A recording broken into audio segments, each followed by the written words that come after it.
स्वयंभू मनु के वंश का वर्णन, चाक्षुक मनु की उत्पत्ति, महाराज पृथु का आख्यान, पृथु का वंश वर्णन, पृथु के पौत्र सुशील का रोचक आख्यान, सुशील को हिमालय के धर्मपद नामक वन में महापशुपत श्वेताश्वतर मनु के दर्शन तथा उनसे पाशुपत व्रत का ग्रहण, दक्ष के पूर्व जन्म का वृत्तांत तथा पुनः दक्ष प्रजापति के रूप में आविर्भाव की कथा, दक्ष द्वारा शंकर का अपमान, सती द्वारा देह त्याग तथा शंकर का दक्ष को शाप।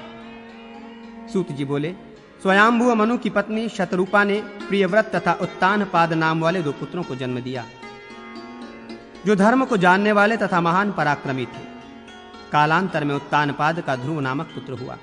भगवान विष्णु के उस भक्त ने उत्तम स्थान प्राप्त किया। ध्रुव की शंभु नामक पत्नी ने श्लिष्टि तथा भव्य नामक पुत्रों को जन्म दिया। श्लिष्टि की सुच्छाया नामक पत्नी ने 5 पुण्यात्मा पुत्रों को उत्पन्न किया। महर्षि वशिष्ठ के कथनानुसार सुच्छाया नामक देवी ने अत्यंत कठोर तप करके शालग्राम में जनार्दन पुरुष विष्णु की आराधना कर रिपु, रिपुंजय, विप्र, ब्रकल तथा वृषतेजस नाम वाले 5 पुत्रों को जन्म दिया, जो नारायण में अनन्य निष्ठा रखने वाले, शुद्ध तथा अपने धर्म का विशेष रूप से पालन करने वाले थे। रिपु की पत्नी बृहति ने सब प्रकार के तेजों से संपन्न चक्षुष नामक पुत्र को जन्म दिया। उस चक्षुष ने महात्मा वीरण प्रजापति की पुष्करणी नाम वाली पुत्री से चाक्षुष मनु को जन्म दिया। अत्यंत तेजस्वी चाक्षुष मनु के वैराज प्रजापति की कन्या नंडवला से 10 पुत्र उत्पन्न हुए, जो उरु, पुरु, शतधुम्न, तपस्वी, सत्यवाक, शुचि, अग्रिष्टि, अतिरात्र, सुदुम्नु तथा अभिमन्युक नाम वाले थे। उरु की पत्नी आग्नेयी ने अंग, सुमनस, स्वाति, क्रतु, अंगिरस एवं शिव नाम वाले महाबलशाली 6 पुत्रों को उत्पन्न किया। अंग से वेन हुआ और फिर वेन से वैन्य उत्पन्न हुए। प्रजापालक महाबलवान से वे ही वैन्य पृथु नाम से विख्यात हुए। पूर्व काल में उन्होंने प्रजाओं के कल्याण की कामना से ब्रह्मा के आदेश से महातेजस्वी देवराज इंद्र के साथ गोरूपा पृथ्वी का दोहन किया था। प्राचीन काल में वेन के पुत्र पृथु के पैतामह नामक यज्ञ करते समय माया रूपधारी साक्षात विष्णु ही पौराणिक सूत के रूप में उत्पन्न हुए। वे सभी शास्त्रों के प्रवक्ता, धर्म को जानने वाले तथा वात्सल्य गुण से संपन्न थे। मुनिश्रेष्ठों, प्राचीन काल में आविर्भूत वही सनातन विष्णु मुझे जानो। इस मनवंतर में स्वयं कृष्ण द्वैपायन व्यास नामक पुराण पुरुष विष्णु ने प्रीति पूर्वक मुझे पुराण सुनाया। मेरे वंश में वेद वर्जित जो सूत उत्पन्न हुए, ब्रह्मा की आज्ञा से पुराणों का प्रवचन करना उनकी वृत्ति हुई। वेन के पुत्र वे पृथु बुद्धिमान, सत्य संकल्प, जितेंद्रिय, संपूर्ण पृथ्वी के स्वामी, महान तेजस्वी तथा अपने धर्म का पालन करने वाले थे। उनके बाल्यकाल से ही नारायण में भक्ति थी। इंद्रिय जयी पृथु ने गोवर्धन पर्वत पर जाकर तप किया। शंख, चक्र तथा गदा धारण करने वाले भगवान विष्णु तपस्या से प्रसन्न हो गए। स्वयं भगवान दामोदर विष्णु ने उनके पास आकर कहा, मेरी कृपा से निश्चित ही तुम्हें सुंदर रूप संपन्न सभी शास्त्रधारियों में श्रेष्ठ 2 धर्मात्मा पुत्र होंगे। ऐसा कहकर भगवान ऋषिकेश अपने प्राकृतिक रूप में स्थित हो गए, अपने धाम चले गए। वैन्य पृथु भी भगवान मधुसूदन में वैदिक विधान से निश्चल भक्ति रखते हुए न्याय पूर्वक अपने राज्य का पालन करने लगे। मधुर एवं पवित्र मुस्कान वाली तथा कृष्ण शरीर वाली उनकी पत्नी अंतर्धाना ने थोड़े ही समय में शिखंडी तथा अविर्धान नामक 2 पुत्रों को जन्म दिया। शिखंडी का पुत्र सुशील नाम से प्रसिद्ध हुआ। वो धार्मिक रूप संपन्न तथा वेद वेदांग का पारगामी विद्वान था। विधि पूर्वक वेदों का अध्ययन कर वो धर्म पूर्वक तपस्या में स्थित हुआ। भाग्य योग से उस धर्मज्ञ ने संसार ग्रहण करने का विचार किया। वो तीर्थ स्थानों का सेवन करते हुए स्वाध्याय तथा तपस्या में स्थित रहने लगा। एक बार वो सिद्धों के द्वारा सेवित हिमालय पर्वत पर गया। वहां उसने धर्म एवं सिद्धि को प्रदान करने वाले योगियों के लिए प्राप्य किंतु ब्रह्म से द्वेष करने वालों के लिए अप्राप्य धर्मपद नामक एक वन को देखा, जहां सिद्धों के आश्रम से सुशोभित तथा विभिन्न प्रकार के कमल समूहों से संपन्न निर्मल जल वाली तथा पुण्य प्रदान करने वाली मंदाकिनी नामक एक नदी प्रवाहित होती थी।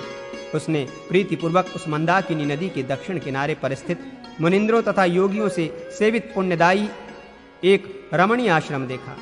उसने मंदाकिनी के जल में स्नान कर देव स्वरूप पितरों को तर्पण आदि से संतृप्त कर विभिन्न वर्ण के कमल आदि पुष्पों के द्वारा भगवान शंकर की अर्चना की तथा सूर्य मंडल में स्थित भगवान ईशान का ध्यान कर सिर से हाथ जोड़ते हुए प्रकाशमान सूर्य का दर्शन करते हुए वो रुद्राष्टाध्यायी रुद्र के चरित्र एवं और भी अनेक वेद वर्णित विविध प्रकार के शिव संबंधी स्रोतों के द्वारा परमेश्वर गिरीश की स्तुति करने लगा। इसी बीच उसने समस्त अंगों में भस्म लगाए हुए कौपीन वस्त्र से समन्वित सफेद यज्ञोपवीत धारण किए हुए तपस्या के द्वारा क्षीण शरीर वाले उत्तम महापशुपत श्वेताश्वर नाम वाले महामुनि को समीप में आते हुए देखा।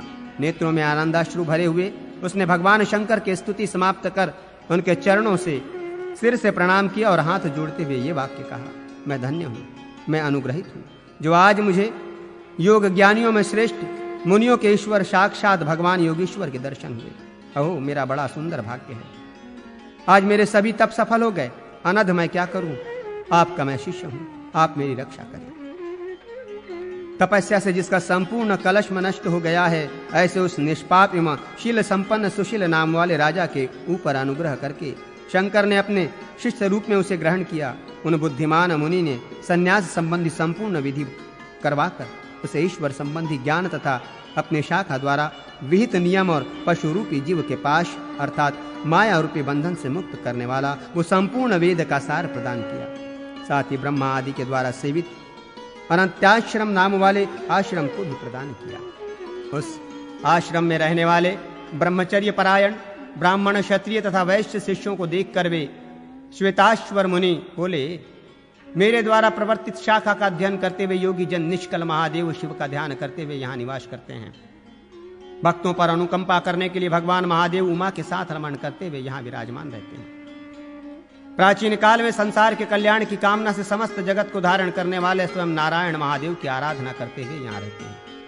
यहीं पर देवताओं के भी देवता भगवान शिव की आराधना कर देवता तथा दानवों ने महान सिद्धि प्राप्त की थी और यहीं पर प्राचीन काल में मरीचि आदि ऋषियों ने अपनी तपस्या के प्रभाव से महेश्वर का दर्शन कर सभी कालों में उपयोगी हितकर ज्ञान प्राप्त किया था। इसलिए राजेंद्र, तुम भी तप एवं योग से समन्वित होकर नित्य ही मेरे साथ रहो, इससे तुम सिद्धि प्राप्त करोगे। ऐसा कहकर उस ब्राह्मण श्रेष्ठ श्वेताश्वात्वर मुनि ने पिनाक नामक धनुष धारण करने वाले भगवान शंकर का ध्यान करके स्वार्थ सिद्धि के लिए सभी पापियों का शमन करने वाले, वेद सार स्वरूप मुक्ति प्रदान करने वाले तथा ऋषियों द्वारा प्रवर्तित अग्नि इत्यादि पुण्य जनक महामंत्र का उसे सुशील को विधिपूर्वक उपदेश दिया।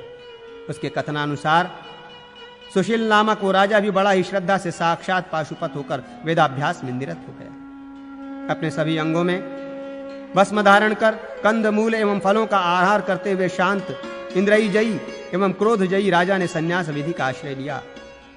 अविर्धान ने आग्नेयी नामक अपनी पत्नी से धनुर्वेद में पारंगत प्राचीन बहिर्ष नामक श्रेष्ठ पुत्र को उत्पन्न किया। सभी शस्त्रधारियों में श्रेष्ठ भगवान प्राचीन बहिरी ने समुद्र की पुत्री से 10 पुत्रों को उत्पन्न किया।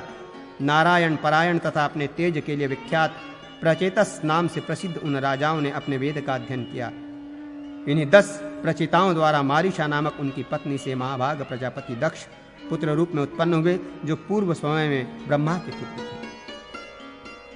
उन दक्ष ने बुद्धिमान महेश रुद्र के साथ विवाद किया था। इससे रुद्र द्वारा शाप प्राप्त कर वे प्रचेताओं के पुत्र बने।